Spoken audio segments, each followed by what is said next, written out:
जय सिया राम। आज हम बात करेंगे पूजा के बारे में। घर में पूजा करते समय ध्यान रखनी चाहिए यह 21 बातें। इन नियमों का पालन करते हुए पूजा करने पर श्रेष्ठ फल प्राप्त होते हैं। महालक्ष्मी सहित सभी देवी देवताओं की कृपा मिलती है। यहाँ जानिए 21 नियम जो कि घर के मंदिर में पूजा करते समय ध्यान रखनी चाहिए। देवी देवताओं को पूजने से मन में शांति मिलती है और घर से दुख दर्द दूर होते हैं। इसी कारण पुराने समय से ही ये परंपरा चली आ रही है। कहते भी हैं कि जब तक समझ में न आए तो सब कुछ ऊपर वाले यानी भगवान पर छोड़ देना चाहिए। वो सब अच्छा ही करते हैं। इसलिए जिन घरों में हर रोज पूजा की जाती है वहाँ का वातावरण शांत, सकारात्मक और पवित्र रहता है। दरिद्रता दूर रहती है। दीपक और अगरबत्ती के धुएं से स्वास्थ्य लाभ होता है। इससे नुकसान पहुंचाने वाले सूक्ष्म कीटाणु मर जाते हैं। शास्त्रों के अनुसार पूजन के लिए कई आवश्यक नियम बताए गए हैं। पूजा के भी कुछ नियम होते हैं। इन नियमों का पालन करते हुए पूजा करने पर श्रेष्ठ फल प्राप्त होते हैं। महालक्ष्मी सहित सभी देवी देवताओं की कृपा मिलती है। यहाँ जानिए 21 नियम जो कि घर के मंदिर में पूजा करते समय ध्यान रखना चाहिए। अगर किसी नियम का आपको पता हो तो कमेंट बॉक्स में ज़रूर बताना। किसी भी भगवान के पूजन में उनका आह्वान, आमंत्रित करना, ध्यान करना, आसन देना, स्नान करवाना, धूप दीप जलाना, अक्षत, चावल, कुमकुम, चंदन, पुष्प यानी फूल, प्रसाद आदि अनिवार्य रूप में होना चाहिए। नंबर 2, पूजन में पान का पत्ता भी रखना चाहिए। ध्यान रखें पान के पत्ते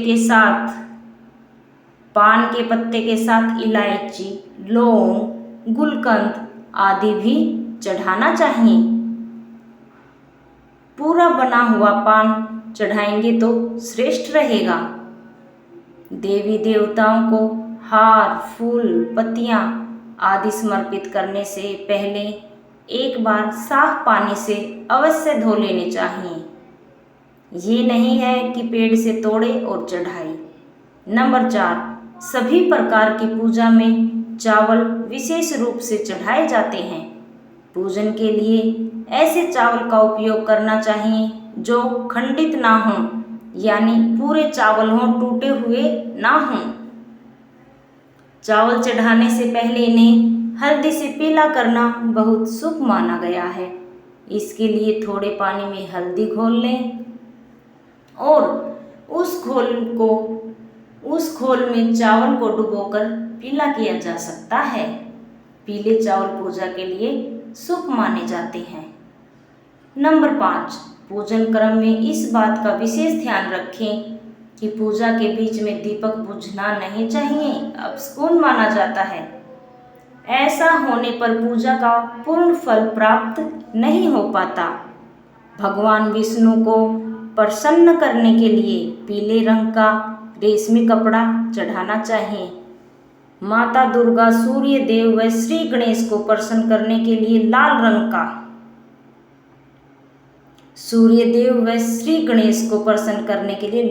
का कपड़ा। कई लोग सूर्य देव के लिए सफ़ेद कपड़े का यूज करते हैं, लेकिन लाल रंग का कपड़ा। भगवान शिव को प्रसन्न करने के लिए सफ़ेद वस्त्र अर्पित करना चाहिए। नंबर 7, किसी भी प्रकार के पूजन में कुल देवता, कुल देवी, घर के वास्तु देवता, ग्राम देवता आदि का ध्यान करना भी आवश्यक है। इन सभी का पूजन भी करना चाहिए। नंबर 8, पूजन में हम जिस आसन पर बैठते हैं उसे पैरों से इधर उधर खिसकाना नहीं चाहिए, क्योंकि लोगों के हाथों से ज़्यादा पैर चलते हैं। आसन को हाथों से ही खिसकाना चाहिए। जय सिया राम। नंबर 9, यदि आप प्रतिदिन घी का एक दीपक भी घर में जलाएंगे तो घर के कई वास्तु दोष भी दूर हो जाएंगे। नंबर 10, सूर्य, गणेश, दुर्गा, शिव और विष्णु ये पंचदेव कहलाते हैं।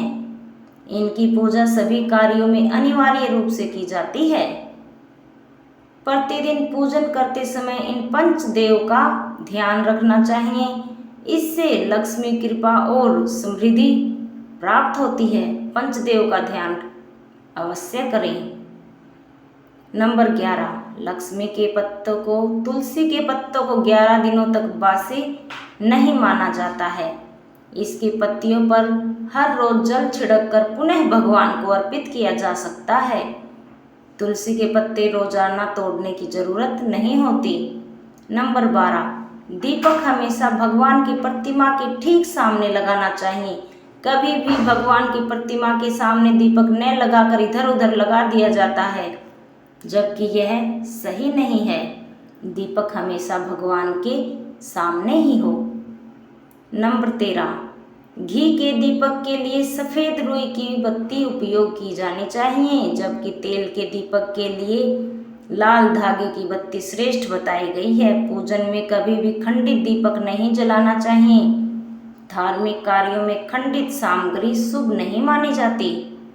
नंबर 15, शिव को बिल्व पत्र अवश्य चढ़ाएं और किसी भी पूजा में मनोकामना की सफलता के लिए अपनी इच्छा के अनुसार भगवान को दक्षिणा अवश्य चढ़ानी चाहिए, दान करना चाहिए। दक्षिणा अर्पित करते समय अपने दोषों को छोड़ने का संकल्प लेना चाहिए। दोषों को जल्दी से जल्दी छोड़ने पर मनोकामनाएं अवश्य पूर्ण होंगी। नंबर 16, भगवान सूर्य की 7, श्री गणेश की 3, विष्णु जी की 4 और शिव जी की आधी परिक्रमा करनी चाहिए।